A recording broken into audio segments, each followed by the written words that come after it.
पाठशाला में अब अगली क्लास। मोदी को ताने देने वाली कांग्रेस की वो वॉशिंग मशीन जो आपने नहीं देखी। कांग्रेस की वॉशिंग मशीन से निकल आया राहुल का असली चेहरा क्या, अब इसका चाल।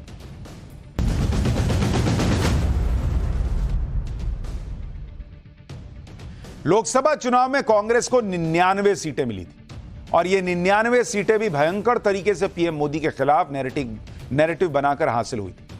मोदी जीते तो संविधान बदल देंगे, मोदी जीते तो आरक्षण खत्म कर देंगे, मोदी जीते तो फिर कभी चुनाव नहीं होगा। कांग्रेस ने यह भी नैरेटिव खड़ा किया कि बीजेपी दूसरी पार्टी के नेताओं को डराती है, बीजेपी दूसरी पार्टी के नेता विधायकों को खरीदती है, बीजेपी को वॉशिंग मशीन तक कांग्रेस ने कह दिया था। आप देखिए, वो आपको पुरानी तस्वीर दिखा रहा हूं। ये लोग एक वॉशिंग मशीन उठा के लाए थे और कहते थे कि ये देखिए, ये बीजेपी की वॉशिंग मशीन है, इसमें जो जाता है वो साफ हो जाता है। तो ये कांग्रेस ने चुनाव के वक्त किया था। ये आपको याद दिला रहा हूं, लोकसभा चुनाव के दौरान कांग्रेस के नेता वॉशिंग मशीन दिखा रहे थे। वॉशिंग मशीन लेकर कांग्रेस के नेता प्रेस कॉन्फ्रेंस किया करते थे, कहते थे कि ये बीजेपी की वॉशिंग मशीन है जिसमें दूसरी पार्टियों के दाग धुल जाते हैं। और ये नैरेटिव पूरे इंडी गठबंधन ने चलाया कि बीजेपी दूसरे पार्टियों को तोड़ती, बीजेपी को वॉशिंग मशीन बताया। कांग्रेस से लेकर ममता बनर्जी तक सब लोग बीजेपी को वॉशिंग मशीन पार्टी बता रहे थे। लेकिन लोकसभा चुनाव खत्म होने के बाद अब वॉशिंग मशीन कांग्रेस के खेमे से भी निकल आई। अब कांग्रेस खुद क्या कर रही है यह भी देख लीजिए। तेलंगाना में कांग्रेस वही सब कर रही है जिसके आरोप वो बीजेपी पर लगाती थी। संविधान और नैतिकता की बात करने वाली कांग्रेस ने तेलंगाना में भारत राष्ट्र समिति यानी बीआरएस में भयंकर भगदड़ मचा रखी। और यह आरोप खुद बीआरएस के नेता लगा रहे हैं, के चंद्रशेखर राव। बीआरएस और तेलंगाना के पूर्व सीएम केसी चंद्रशेखर राव पर कांग्रेस हमला करती रही है, करप्शन का आरोप लगाती थी। बीआरएस नेताओं को करप्ट बताती थी कांग्रेस जब बीआरएस की सरकार थी।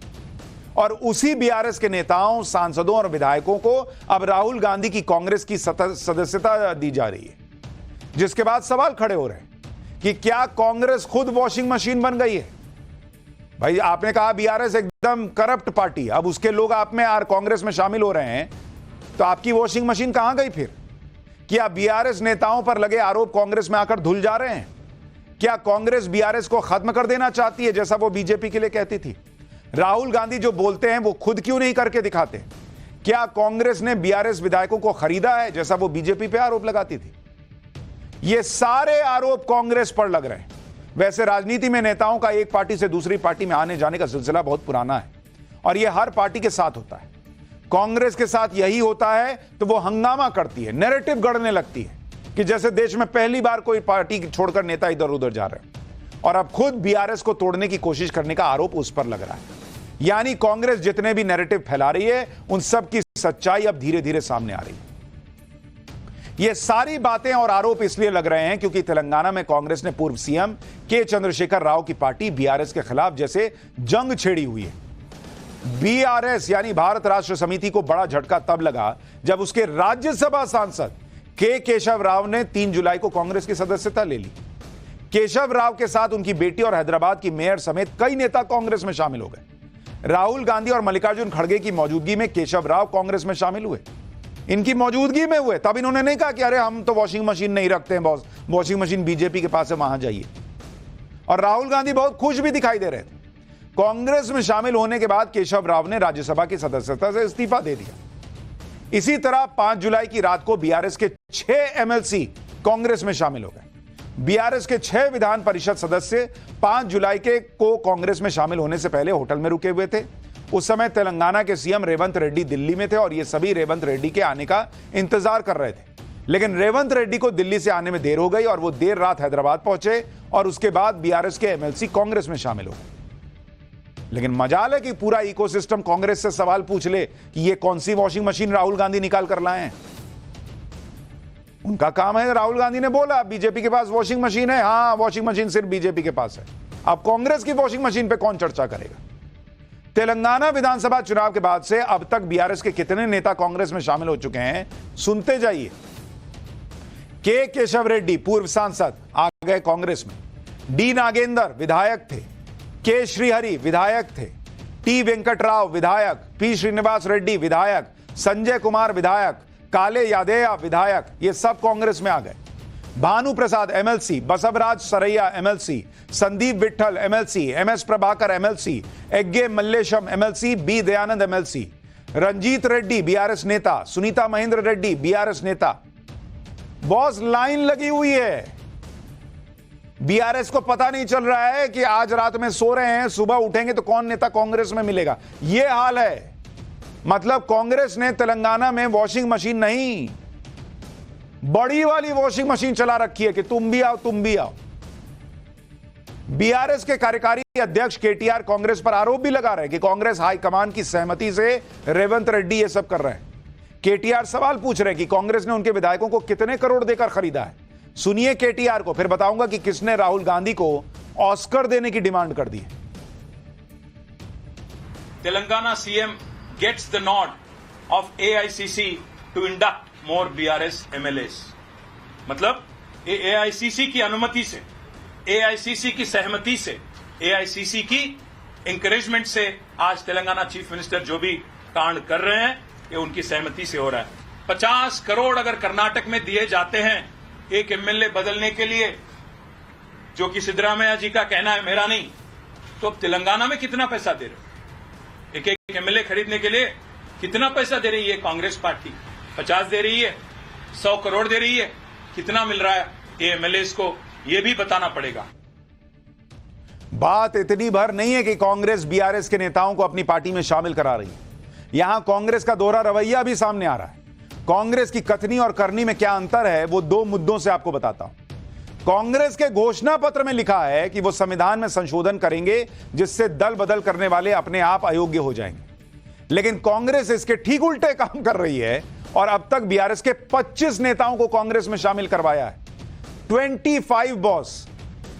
अब कांग्रेस का वॉशिंग मशीन कितनी ताबड़तोड़ तरीके से काम कर रहा है, कोई सवाल पूछेगा? लोकसभा में नेता प्रतिपक्ष के मुद्दे पर कांग्रेस ने कहा कि 10 साल तक नेता प्रतिपक्ष का ना होना दुर्भाग्य है, और अब तेलंगाना के डिप्टी सीएम बीआरएस से नेता प्रतिपक्ष लेने का इशारा कर रहे हैं।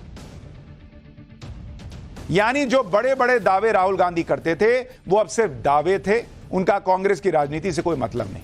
और इसलिए बीआरएस कह रही है कि राहुल गांधी गजब की एक्टिंग करते हैं। एक तरफ संविधान लहराते हैं, दूसरी तरफ बीआरएस को तोड़ने की कोशिश कर रहे हैं। राहुल गांधी को तो ऑस्कर मिलना चाहिए, ये बीआरएस के नेता कह रहे हैं। सुनिए बीआरएस के नेता को, फिर दल बदल पर कांग्रेस का इतिहास भी बताऊंगा। जो लोग वॉशिंग मशीन लहरा रहे थे चुनाव में, उनका वर्तमान वॉशिंग मशीन का नहीं है, उनका इतिहास भी वॉशिंग मशीन का है। वो इतिहास भी याद दिलाऊंगा, पहले अभी वाली बात सुनिए।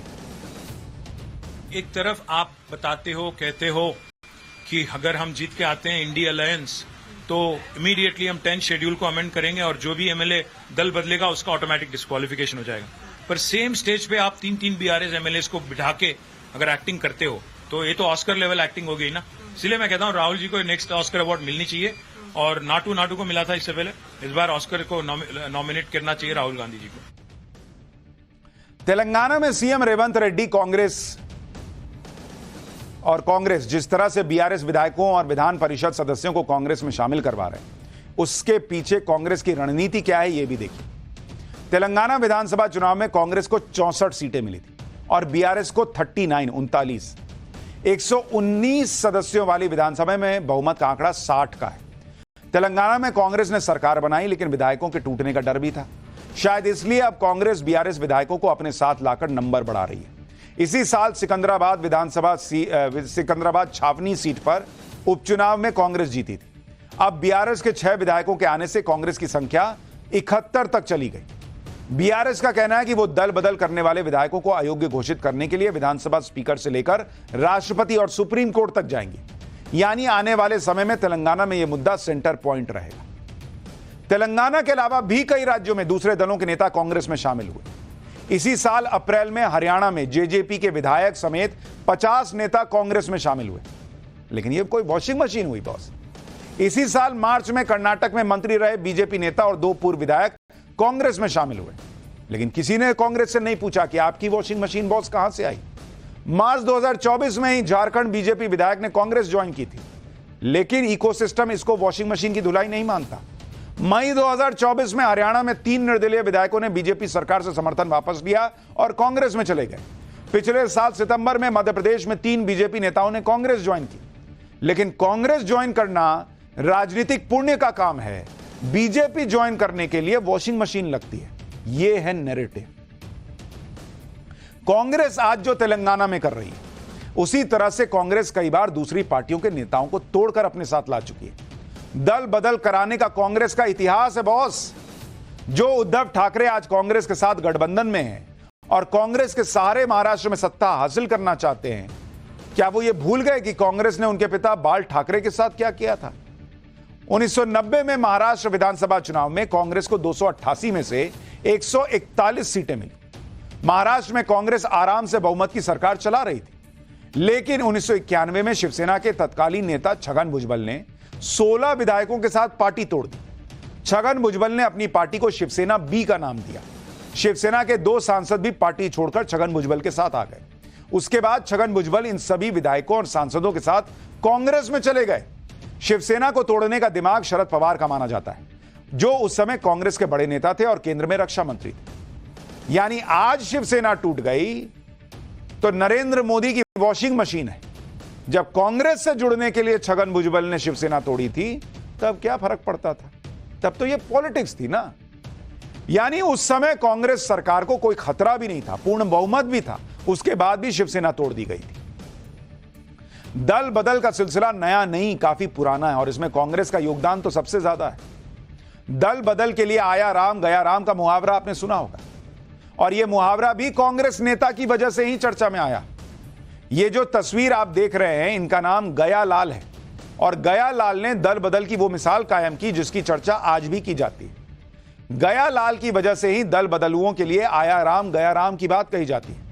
और गया लाल ये सब कर चुके थे 1967 में हरियाणा के पहले विधानसभा चुनाव के बाद। 1966 में हरियाणा का गठन हुआ, 1967 में पहले चुनाव हुआ। 1967 के चुनाव में कांग्रेस को 81 में से 48 सीटें मिली, जनसंघ को 12 और स्वतंत्र पार्टी को 3 सीट मिली। चुनाव में 16 निर्दलीय भी जीतने में सफल रहे। कांग्रेस के भगवत दयाल शर्मा मुख्यमंत्री बने। 10 दिन के अंदर ही कांग्रेस के 12 विधायकों ने पार्टी छोड़ दी। कांग्रेस के 12 विधायकों ने हरियाणा कांग्रेस नाम से पार्टी बनाई। इन विधायकों में गयालाल भी शामिल थे, जो हसनपुरा से विधायक थे। बाद में ये सभी जनसंघ और स्वतंत्र पार्टी के साथ यूनाइटेड फ्रंट में चले गए। यूनाइटेड फ्रंट में जाने के कुछ देर बाद ही गयालाल कांग्रेस में वापस आ गए, लेकिन 9 घंटे के बाद ही गयालाल वापस यूनाइटेड फ्रंट में चले गए। कुछ दिन बाद गयालाल फिर से कांग्रेस में शामिल हो गए। कांग्रेस के तत्कालीन नेता राव बीरेंद्र सिंह गयालाल को चंडीगढ़ लेकर आए। वहां राव बीरेंद्र सिंह ने ही कहा कि गया राम अब आया राम है। तो ये जो आप सुनते हैं कि गया राम आया राम, ये कांग्रेस के गया राम जी की वजह से आया है। ये तो हाल हुआ करता था नेताओं का, जो दिन में कपड़े के हिसाब से पार्टी चेंज किया करते थे। आपको कांग्रेस के दौर में दल बदल का वो इतिहास भी बताता हूं जो आपको हैरान कर देगा। ये लोग वॉशिंग मशीन की बात करते हैं। 1967 से 1972 तक देश में कांग्रेस की सरकार थी। इस दौरान सांसद विधायकों के दल बदलने की 4000 घटनाएं हुई, 4000। इतना ही नहीं, ये वो दौर था जब कांग्रेस का बोलबाला था और हर राज्य में कांग्रेस एक बड़ी ताकत थी और सरकार बनाती थी। लेकिन जहां सरकार नहीं बन पाती थी, वहां क्या करती थी वो भी याद दिलाता हूं। 1967 में 16 राज्यों में विधानसभा चुनाव हुए। इनमें से 7 राज्यों में कांग्रेस सरकार नहीं बना पाई।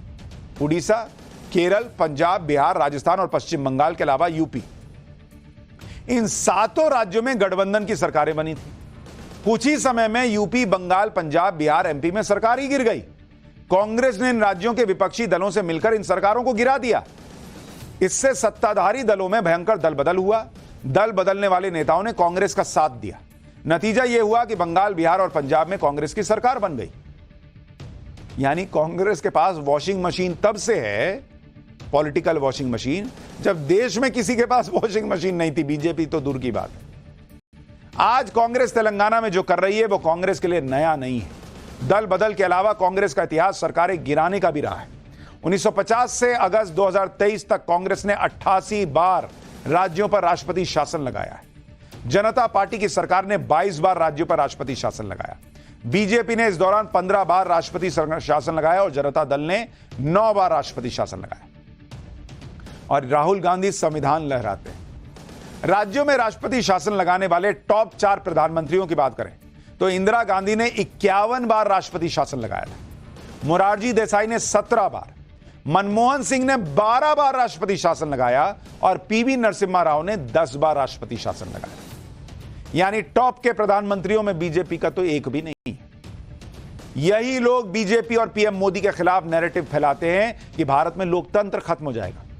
कई देश भी भारत के लोकतंत्र को लेकर कमेंट करते रहते हैं, लेकिन हाल ही में आई पीयू रिसर्च की रिपोर्ट तो कुछ और ही बता रही है।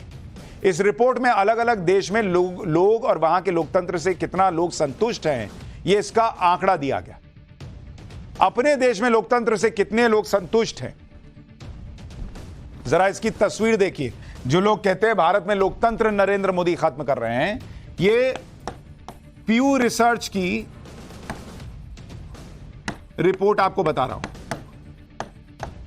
और इसमें लोकतंत्र से संतुष्ट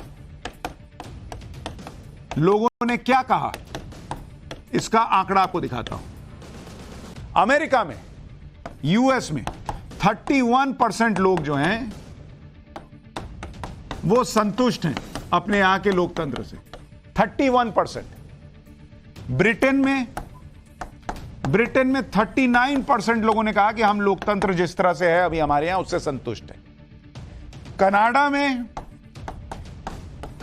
52% लोगों ने कहा पीयू रिसर्च की इस सर्वे में कि भाई हम हमारे यहां के लोकतंत्र से संतुष्ट हैं, हमारे यहां लोकतंत्र सुरक्षित है।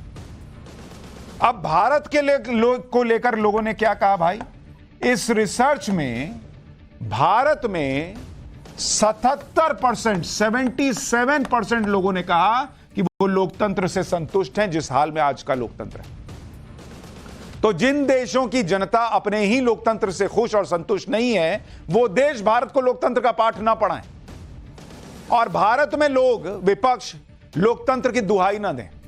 भारत का लोकतंत्र हमेशा मजबूत था और आगे भी रहेगा। पीएम मोदी संविधान बदल देंगे, आरक्षण खत्म कर देंगे, लोकतंत्र को खत्म कर देंगे।